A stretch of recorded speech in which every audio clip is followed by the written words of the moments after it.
right, it is 5:30, so I am going to call this meeting to order, ask Sandra to record the attendance.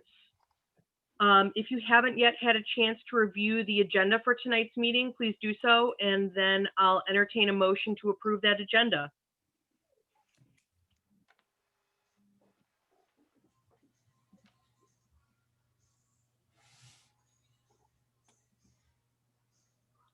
I motion I'll to, make a motion. I Jane, I heard a second. motion and a second there. Was that Renee and Michelle? yes. All right. All in favor? Aye. Aye. Opposed? All right, moving forward, please take a moment to review the minutes from our special meeting of March 30th. And then after you've had a chance to do so, I'd appreciate it if someone would move to approve those minutes.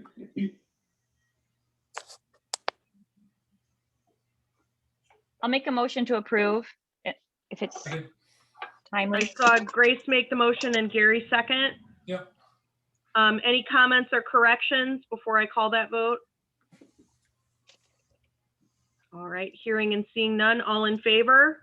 Aye. Aye. Opposed? All right, moving on. Article 4, acknowledge visitors and those wishing to speak to non-agenda items. I see Max and Nick, but I think that they're here to speak to the rapid bus contract item. Do we have any other visitors that are waiting, Sandra, or do you have Stephanie? Is there anybody in the audience wishing to make any comments tonight? And if you do, please raise your hand.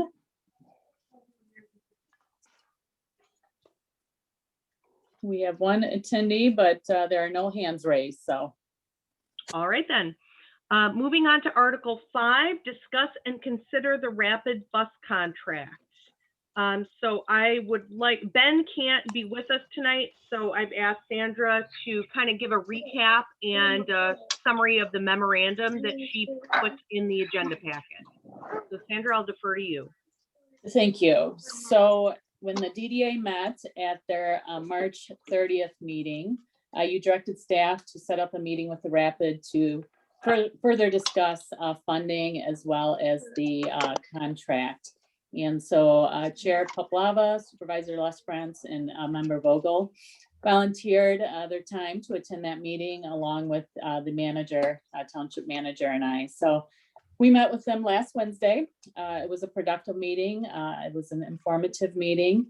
And so based on that discussion from that meeting, as well as contract dates, tonight, really what the DDA will be focusing on is the short-term contract with the Rapid. And that contract is in your packet. And that is for service beginning May 15, 2021. And it runs through September 31 of 2021. So that's the short-term contract that we will be focusing on tonight. Discussion then about the long-term contract, which then starts in October and runs through September of 2022, as well as that service will be held at the May DDA meeting. So that contract is in your packet as well. But that will be the focus of next month's meeting at the May meeting. So we did include, I know there's a lot of information in your packet tonight, and we included some new information that we had received from the Rapid, as well as an email from Max with some rates and pie charts and so forth. And then we also included all the information from the March 30 DDA meeting, ridership information, survey, feedback from businesses, so on and so forth. So, and then if you remember, the Township Board at their March 24th meeting discussed transit and the funding of the service. And basically, the way they ended that conversation was they voted that in order for this service to continue, the DDA must provide 100% of the funding for the 28th Street route. So tonight, really what staff is looking for is a decision on the short-term contract only for the rapid bus service.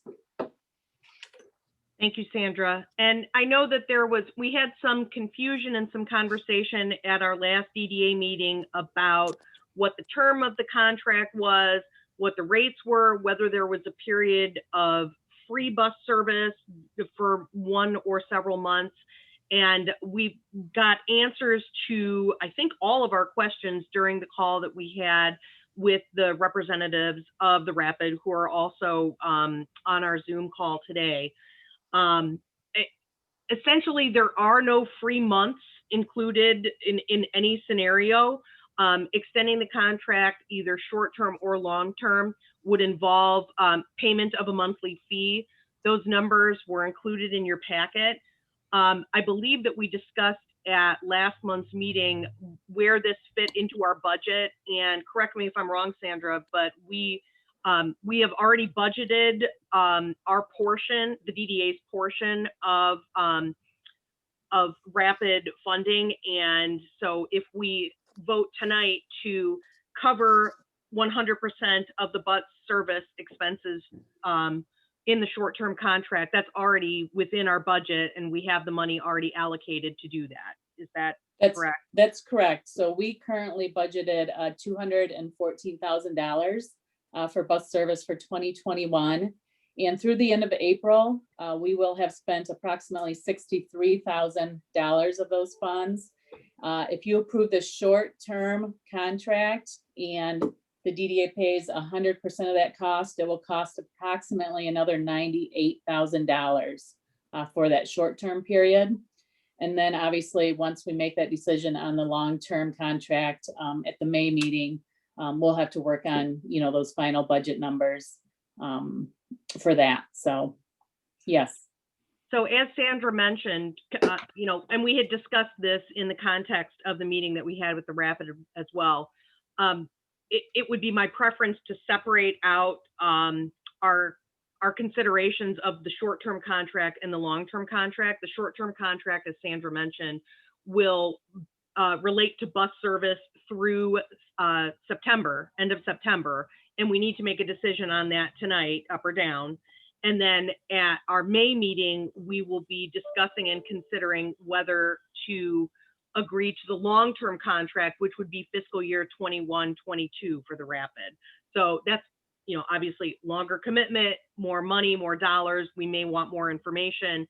For purposes of our decision that we need to make tonight, we need to decide whether we're going to fund that short-term contract. So I guess at this point, I'd like to open up the floor to any questions or comments from other board members who've hopefully had the chance to review the materials and the additional information that was provided from the Rapid representatives. So anyone have any questions or any comments they would like to offer to the group?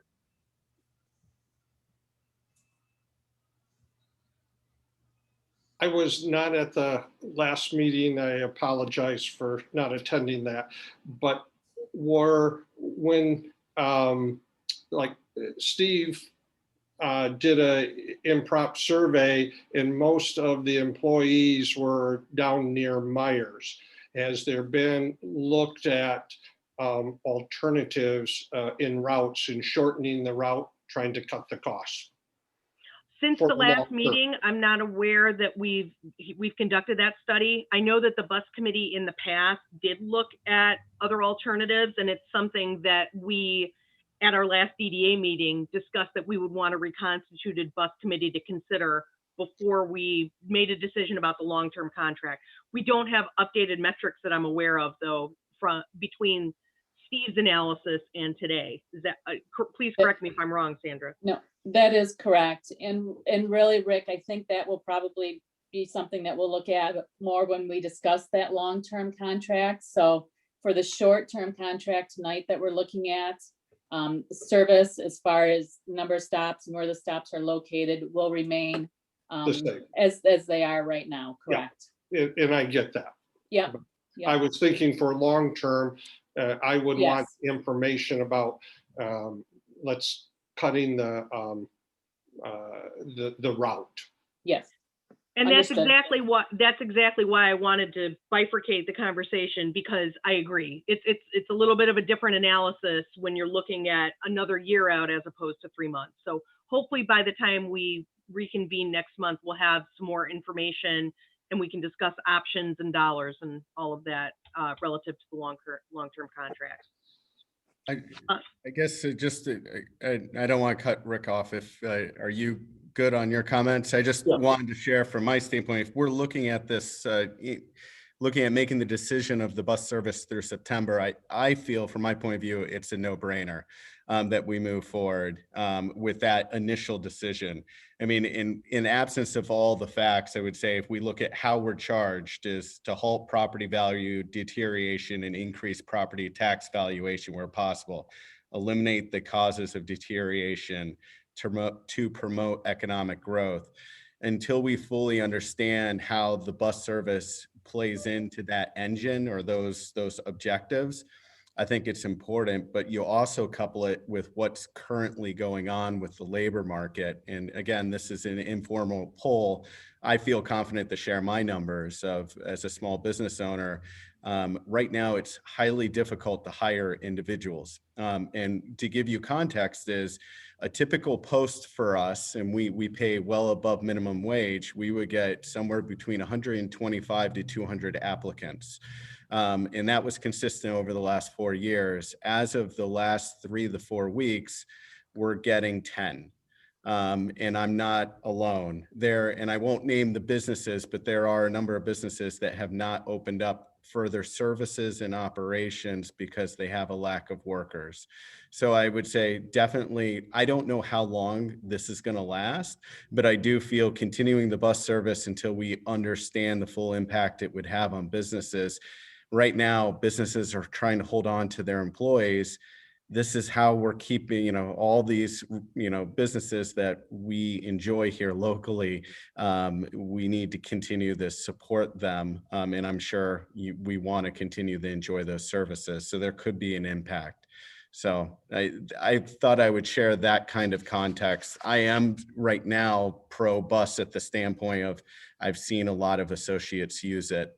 Who have worked for us, none currently, but I think we have some further understanding. And right now, I think it's a good allocation of funds until we have all the facts we need to make further decisions. Thanks, Scott. Other questions, comments, observations, general musings? No, everyone's so quiet. Well, let me then propose the following as a motion. I move that that the DDA recommend approval of the short-term ITP contract with full funding by this DDA. I support that motion. Any further comments? All right, I will call the question. All in favor of the motion, say aye. Aye. Aye. All opposed? Any abstentions? All right, that motion then carries. I don't know that it would be inappropriate to, while we're talking about the bus topic, talk about what we may want to consider at next month's meeting. When we're making decisions about the more long-term contract. And as I mentioned, we have a couple of representatives here from the Rapids. So if there are additional data points or additional information that we know that we want, this would be a good time to have that conversation so that we can then run those data points down before our next meeting. Do we have calculations or estimates for what it would be if the route were shortened to Meijer and also Walmart? Or can we get those? Know. I know that we looked at it a while ago, but I don't know that we have anything current.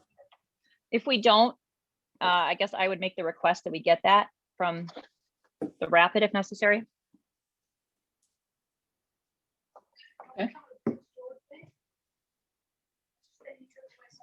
And I also can't recall whether we had previously discussed schedule changes, like as opposed to reducing stops, reducing the, amount of Time frame. the number of times. Yeah. So that may also be something that we want to look into. And I don't know whether either of these are viable options from the perspective of ITP, but we'll ask those questions. Is We there did- a reason that it should be at the very next meeting? Can we wait and put it to the June meeting? Well, because if you recall during our conversation with Max and with Nick last week, they need our up or down by beginning of June so that they can build out their route information. Do you have any sway where we can push a couple weeks into June? Because our meeting is now, I don't have the exact date in front of me. Our meeting is June 15. Hey, Max and Nick, could you guys give us till June 15th? And excuse me, I'm sorry, it would likely then, I'm assuming, have to go to perhaps the township board after that, Grace, or? Ben said it didn't Okay. because it's 100% DD. I wondered that Oh. too, but Yep, okay. we should confirm that. Good question. I think That's a- another question we need to ask is that, is the board have their final decision? Like that is set in stone based upon any new facts that we learn. Is the township board looking at supporting the bus route at all? There's any sway there, or it is purely just the DDA and we have to make this call one way or the other based upon the March meeting? The vote that they took at that board meeting in March was the only way they'd be open to considering continuation is if the DDA took over 100% of the funding. Got it. So, they can, I suppose that they could change their minds in the future, but that was the vote that they took. Right. And I think as all of us start to discuss things, there's an opportunity cost to that. As we look at our objectives and we try to invest in that, that means that other projects will require the township to fund if they are going to proceed, or we're going to have to look at other funding options because this could materially change our plans. Oh, very Well, correct. Scott, except we still have, we are operating as the DDA. I don't know that. Are you saying like the board then comes in for some DDA projects? I just want to make sure we're on the same page. No, what I'm trying to be Often I'm very not. clear about is we look at projects to promote economic growth that could be working on a park or other things. We may not have the full amount of funds that we thought we would have because we're allocating more of them, say if we decide the bus service is really important. That means the funds have to come from somewhere else. And it's an opportunity cost or a decision, this versus that. And so there's a cause and effect. So as we dig in on this issue and make the best decision possible for the township, there could be an impact to other projects that we have. Absolutely. And I personally think that it's a big burden to put on the DDA who has a specific purpose, excuse me. But yeah, you're absolutely right. It ultimately comes down to us having to make harder choices. Right, and we would need to make an amendment to our budget. And so that's something that we'll discuss at the next meeting and that we would have to work with Ben on if we decided to fund the long-term contract in full as a DDA. And that's why I think it's really important to create a buffer month, to be completely honest, because I think there has to be a real discussion between all the boards because they're all interlinked. We're all trying to help the township in the sense. Well, I very much doubt that the township will have a final say on projects, whether other projects are going to be green lighted because they're doing that strategic plan.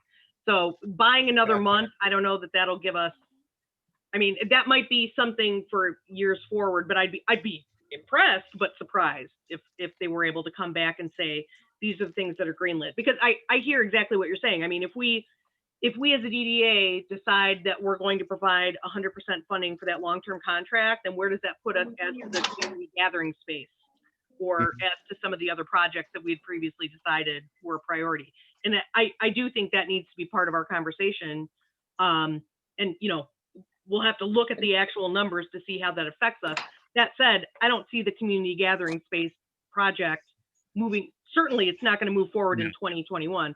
Sandra, I see you raising your hand over there. Yeah, not about that. Sorry. I guess Okay. I just wanted to get back to either Max or Nick really quick to find out in June, when is that drop dead timeline that you need that long-term contract? I mean, if it's not till after our June DDA meeting, that does give us a little more time to gather information and facts. So.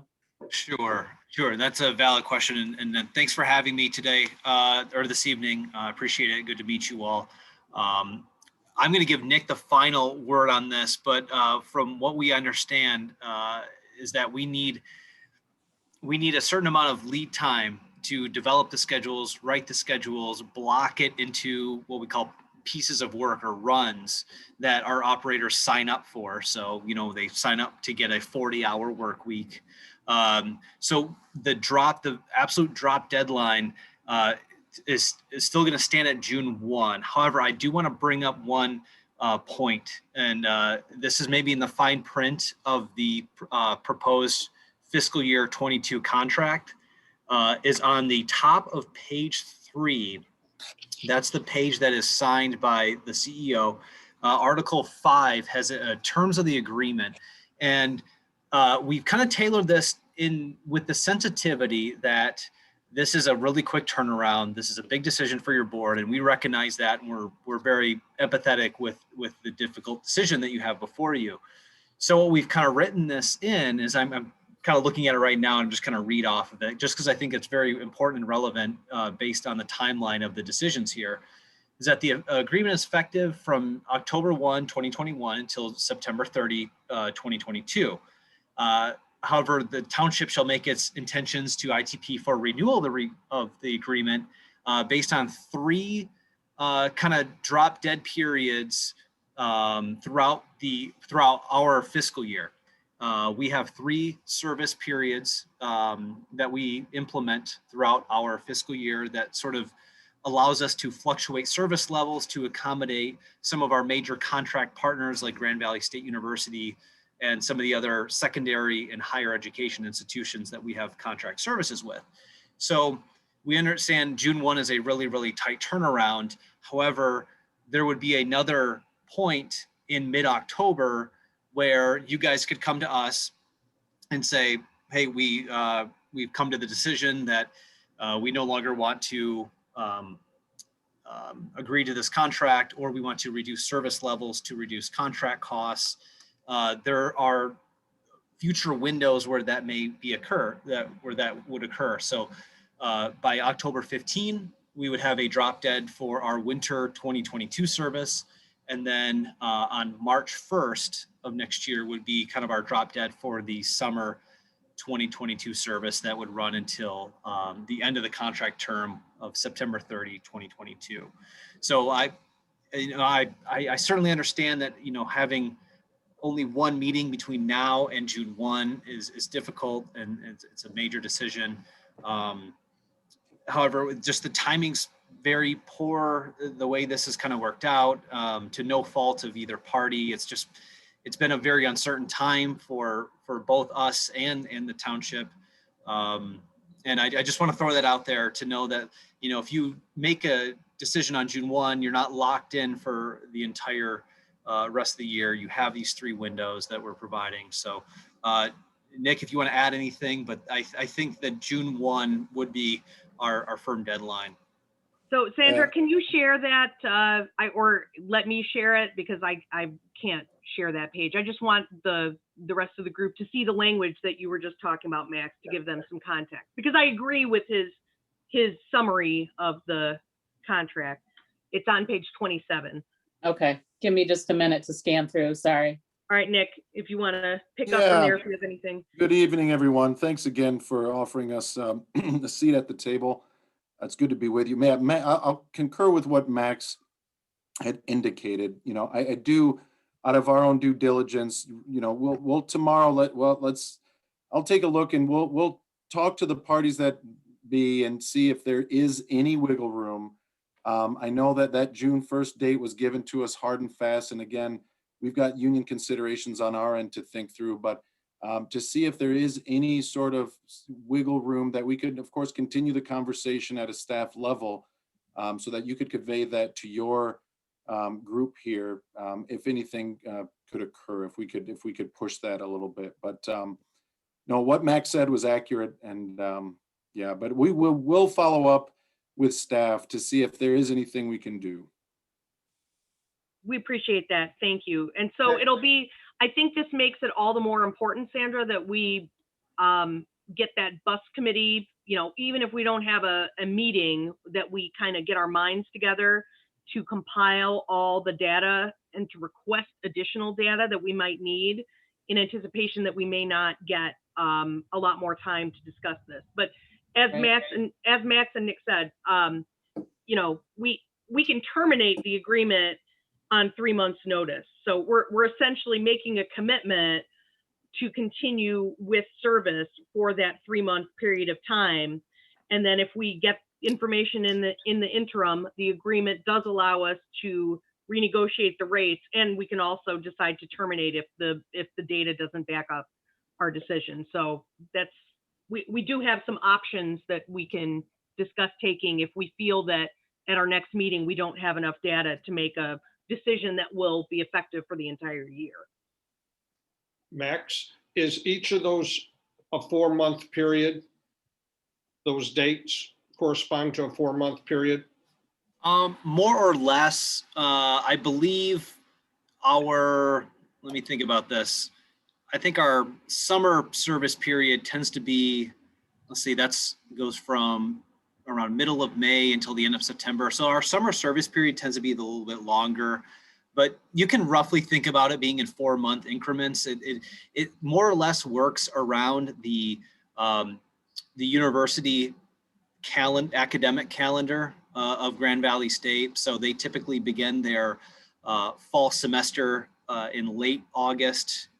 They begin their winter semester early January, and then they conclude their winter semester in, I believe, late April or early May. And that's kind of how our service periods sort of line up, if that makes sense. It does.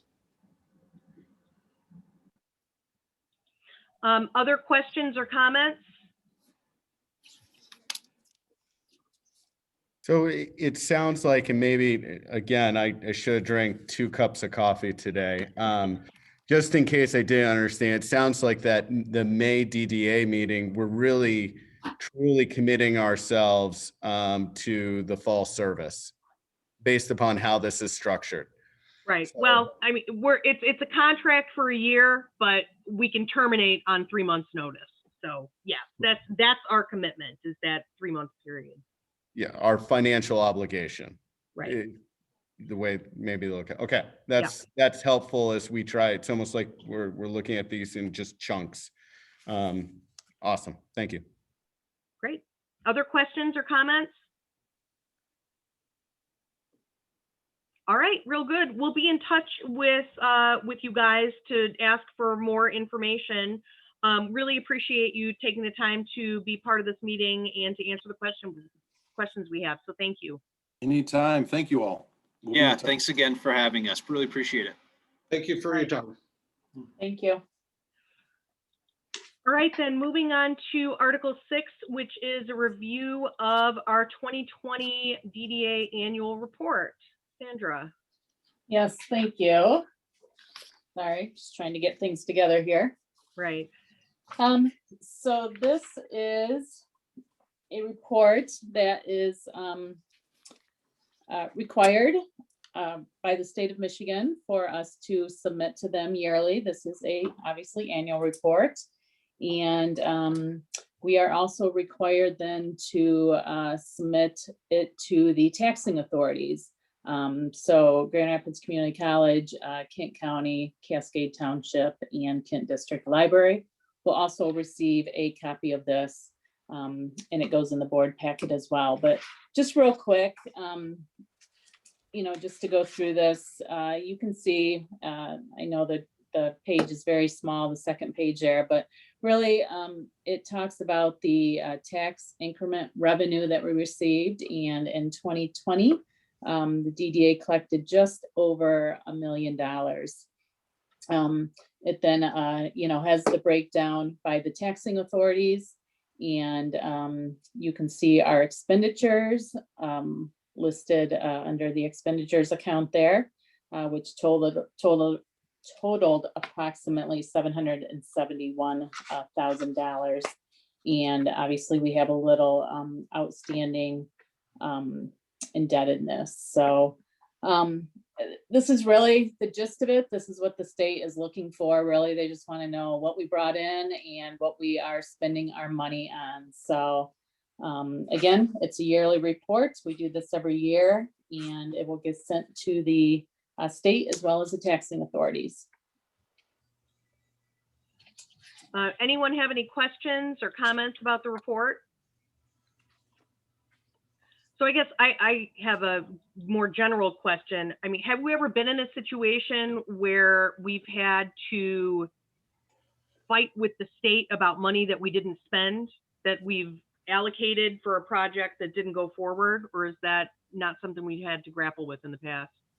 To date, we have not had to do that. The state did change some of the regulations a couple of years ago. And they are requiring, the municipalities with DDAs to perform more items, put more items on their websites, be a little more transparent, I guess, if you will. And so I think they're watching that a little closer now. But to date, we have not been questioned by them, if you will. So. Okay. Hey, Sandra, I have a follow-up, sort of. And you guys may have already touched on this before I joined. The redevelopment ready program from the state. Does that affect us, limit us anyway? I had a resident twice ask about it. No, it doesn't limit us in any way. Really what that program does, and we are picking up the ball again and moving forward with that. The state of Michigan, that's through the MEDC, Michigan Economic Development Corporation. And they recently changed some of their tasks, and they just updated our transition board. That's what they call it, their transition board. And so we are picking up and running with that again. But really that just makes sure that everything is streamlined, that everybody's kind of following the same rules, that we have an updated zoning ordinance, that, we have updated fees and we review those, that, board and commission members have orientations and trainings. And so there's a lot of different components in that. It also allows us to have the opportunity for the MEDC to market a couple parcels. I think it's up to 3. I think 3 is the limit. Market some parcels for us, if we're looking for something to develop or redevelop. So I think it's a good program. So no, I would say it does not limit us in any way. Is it something we join, or is it, Ben described it kind of as like it's a good checklist for procedures, just kind of make sure we're doing things right. But is it something that we get benefits from if we join, or it's just kind of like we can follow the steps? I think it is a great good measure. Yeah, I think it's a great checklist, to make sure we're, following all the rules and regulations. I wouldn't say we join, but we do have to go through these steps. We do have to accomplish these tasks. Some of them are yearly. And so, you have to go back through and make sure you're staying on track. But I wouldn't say we join it, no. Okay, thanks. Other questions about the annual report or comments? I mean, I reviewed it. I don't really have any substantive feedback or questions. So do you need any sort of approval from us to move that forward, or is that just an information item? Information item. Great, perfect. All right, then we can move on. If I can regain my place here.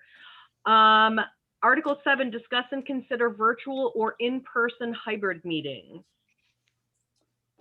Yes, thank you. So we now have the ability to hold in-person / hybrid meetings at the Wisner Center. And really what that consists of is, board, DDA board members, as well as staff attending in person, like we used to back in the day. And, but it also gives us the capability to continue Zoom virtual meetings for residents or applicants, or even, board members who are unable to attend in person. Kent County did just extend their emergency order to allow municipalities the ability to continue with virtual meetings through the end of June. So that is still an option as well. So really tonight, all staff is looking for some direction from the DDA board regarding which platform you guys are interested in kind of moving forward with in the short term. I did see, certainly May and June, and we'll have to see, when that emergency order expires, whether the county, extends it, if it's done at that point. So this will be a very short-term decision, if you will, but I'm just looking for some direction from you guys as far as how you want to proceed. What do you all think? If we meet in person, are we wearing masks or not? I believe that we are wearing masks. I guess I'm You not, I have did to. not, I didn't attend the board meeting. Township board met in person. They did the hybrid in person last week. And I did not attend that meeting, so I don't know what they did, but I have to believe they wore masks. I think that there's still a state health order requiring it. So we would, until, as long as that order is in place, we would have to continue to wear masks. I mean, I'm personally a fan of the virtual meetings. I think they're easier. Not everyone agrees with me though. So I'd like to get your opinions about, whether you'd like to continue doing this for as long as we can, or whether you'd like to move toward more in person. Have we seen any negative impact by having the virtual meeting versus in person? I just don't have the context to compare, saying that it's creating, there's less interaction from the community, or we're seeing downsides. Honestly, I see upsides. I mean, not so much in our community, but I've read reports of, meetings where they tried to do it in person. They didn't have enough space because of distancing requirements. And so the advantage to having certainly at least hybrid is people who want to participate can participate, and they're not shut out because of space limitations.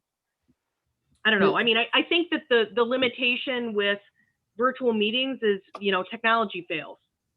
Sometimes stuff just doesn't work, and it's hard to predict when that's going to happen. And we would have to spread out in the, Wisner Center.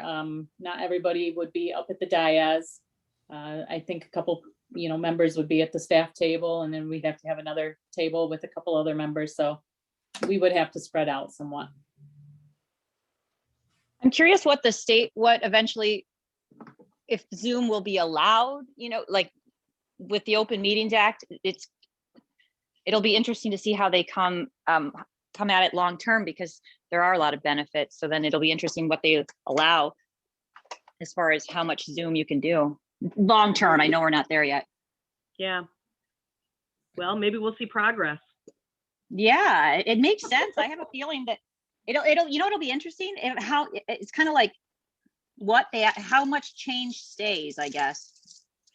I think we're going to see a lot of this remain permanent, a lot of these changes. I mean, and it maybe not Grand Rapids isn't exactly at the forefront of progressive change with technology, but if the stuff that's happening on the coast continue to affect Grand Rapids, people are going to be working a lot more remotely than they have in the past. So Yes. It's just funny because the whole Open Meetings Act, and traditionally Right. the exception was, you mean that you have, the requirement is you have to follow these. Now it's like under the emergency or you're required to do the opposite. So it'll be interesting to see what the long-term middle ground is. I think you're right. I guess to share a quick point of view, as I say, we do continue to go virtual if there's not a downside. I think the other aspect is you have a board made up of a lot of business owners. And frankly, over the last 18 months, it's an understatement. You spin a wheel, right? You get curveballs left and right. I think we're going to get higher participation by board members who are dealing with some fun at their business, but still can carve out an hour window at their desk and then go right back to work to keep things going. I think we got some important issues coming up. So more participation, the better. Yes. Does anybody who has been on the board and done both have a preference the other way? I just asking neutrally, no opinions here. I mean, I've participated in kind of hybridish meetings through work, not through this board work, but at the law firm. And there's a learning curve because of the distancing. Like we had to upgrade our technology because we found that when we had people spaced out in the room, the acoustics weren't showing up for the people who were virtual. And so we had to buy updated cameras and microphones for people. So I still think it's my preference. I do whenever I get a vote when I'm scheduling a meeting, I do it virtual. I don't even frog around with trying to do in person or even hybrid because of the logistical issues involved. Agreed. Would anyone prefer to be in person? We're kind of talking up in favor of it, but there may be people who would prefer to kind of get back to the way things used to be. And as much as I was like some Culvers, and some bunt cakes and meetings, this is, have to kick that can. Maybe we'll have one outside at some point. Culvers does have a really nice meeting space. They've got that brand new interior that they barely got to use before everything shut down. Yeah. Okay. I'm fine with kicking I'll do a motion to extend how we're doing it, but I don't want to do that prematurely. I really want to defer to everyone else. I think virtual is fine, as long as we're going to have to wear masks. I find that a lot of people, it's to me, being older and a little hard of hearing, it's mumbled to me when people are wearing masks. So I just soon have the virtual meetings until we can space out and get rid of some of the masks. So was that a second then, Rick? Yes, I'll second that. Any further discussion? All right, all in favor? Aye. Aye. Aye. Aye. Aye. Opposed? Abstentions? All right, we shall continue to soldier on virtually. Keep an eye on when the rules might change. I mean, like you said, we've got a couple months left, and then when we need to revisit the issue, we can put it back on the agenda. Absolutely. I do have a raised hand, Jennifer. I'm not sure if you'd like to take public comments or. Sure. We're moved on to Article 8, any other business, so. We'll do that quick before I get to my any other business then. Let me see.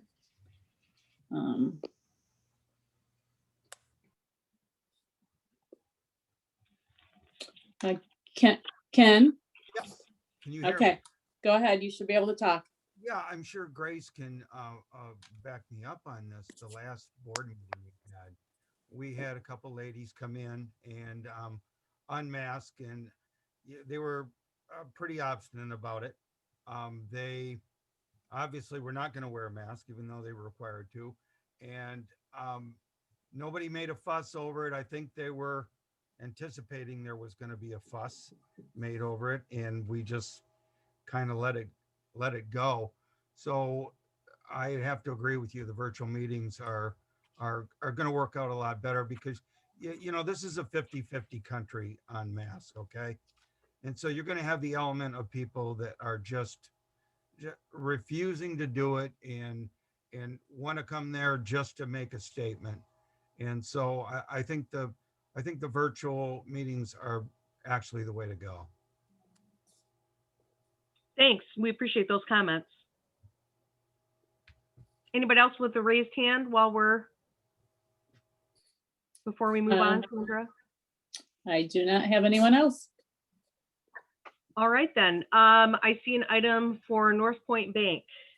Yes, I just wanted to remind you that we have been invited to the ribbon cutting ceremony. That is on Thursday, April 29th at 2 p.m. That's at their North Point Bank's Operations Center, which is at 5303 28th Street Court.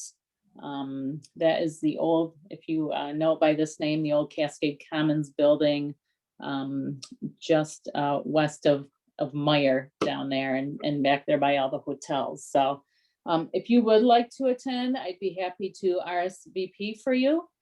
Just shoot me an email or, let me know. So. Sandra, do you know, is that going to be an outdoor event, weather permitting, or are they planning to do it inside? I believe that they are doing some outdoor and then they're doing tours as well. Gotcha. All right, terrific. Any other business for us to discuss? I don't have anything else at this time. Does anyone else have other business to discuss? I have a fact that I could share with the DDA, kind of pertains to the DDA. It's not, we don't have to make a decision on it, but I don't know if it's worth it if I was a resident, I guess, to hear. We're looking into probably additional, I don't want to say specific how, but possible additional police coverage or different options. The hotels that are kind of near the expressway, near Meyer and the expressway, have had to lower their rates to keep business up. And then one of the kind of consequences, basically there's a ton of drug overdoses, and there's been a murder, there have been a shooting. It's just kind of comes with the territory, but this weekend there were 6. So it's kind of I don't know the word. It's basically become a pretty big issue, public safety wise, with not an easy solution. Sorry to be a Eeyore. We'll get through it. And you said that the township's looking into options for increased or different police coverage, those areas? Yeah. After this weekend was kind of, we thought it might be a little bit improving as with the pandemic kind of loosening, but it's gotten, I don't know what'll end up happening exactly, but it hasn't improved and it's kind of still on the decline. So I think we're going to try to get on the front end of it. Okay. It used to be like 1 or 2 hotels kind of, and now for some reason it's just tripled. Okay. Well, if there's something that the DDA should specifically be considering to either investigate or address that issue, let us know and we can put it on an agenda for a future meeting. Oh, thanks. And I don't think you guys need to, or we don't need to do anything. I just thought it might be helpful to know. Okay, thank you. Kind of sad. Yeah. The only thing I'll add, because we're sitting in the middle of it all, where our business is sitting, the one thing I think it's just worth saying out loud is that the Kent County Sheriff's Department is fully engaged in actively trying to support a better outcome. And I do know the township is actively engaged and aware of what's going on. So it's appreciated. I think it's not a short-term fix. And we are seeing the impact here right out our front door. So things have shifted significantly over the last 9 months. And we've noticed it. So, but the good thing is we have a lot of people actively engaged. So looking forward to hearing additional plans of what's going on, but just, yeah, it's something real and not manufactured. And it's something that hopefully we're able to address over hopefully the short term, but it's going to take longer than a couple days to figure this out. Scott, if you have any insights or anything, feel free to reach out if anything's helpful. You actually are on the kind of I forget that your business is so close. It is, and we definitely have been in touch, and Sandra's been very supportive as we've kind of been working through things. I am an open book and transparent, and I've been very appreciative of the sheriff's department. We're actually meeting with them frequently.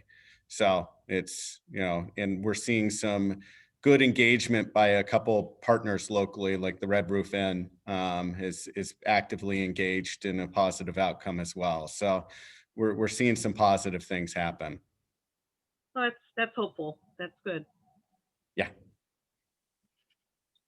Yeah, thank you, Scott. Other comments or other business? All right, with that, we've reached the end of our agenda, so I'll entertain a motion to adjourn our meeting. Anyone? I'll move to adjourn. There you go. I heard Michelle and then I heard Gary. I All in favor? Aye. Everyone's all, as I always say, everybody's always in favor. Aye. All opposed? All right, meeting adjourned. Thanks very much, everyone. Really appreciate all of your work. Let us know if you have specific questions or requests as we gather data for the bus. Awesome. Thank you. Sooner rather Thank than you. later, if you could. Sooner Thank you. rather, yeah, there will be a turnaround, so, Yes. yeah. Thanks so much. Have a Thanks, good night, everybody. everyone. Thank Cover you, your everyone. plants.